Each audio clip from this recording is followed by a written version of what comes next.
Happy World NGO Day to everyone across Kenya. My name is Marsis Kadmanis, founder of World NGO Day. Today, we celebrate the people behind civil society, people who give their time and care to keep communities strong.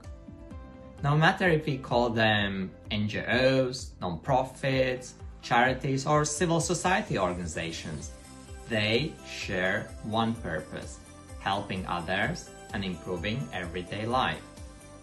Behind every organization are people, colleagues, friends, and neighbors whose commitment turns values into actions, and their work builds participation, and participation builds trust within society.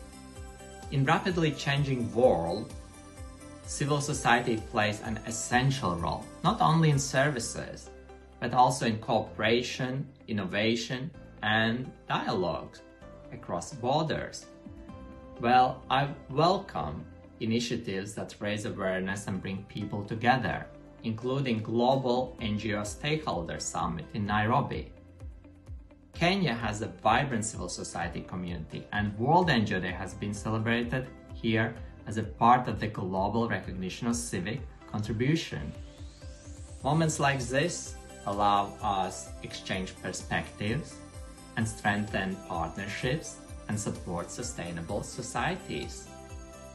I want to say huge thank you and wish you a meaningful discussion, productive engagement at the Global NGO Stakeholder Summit, and happy World NGO Day!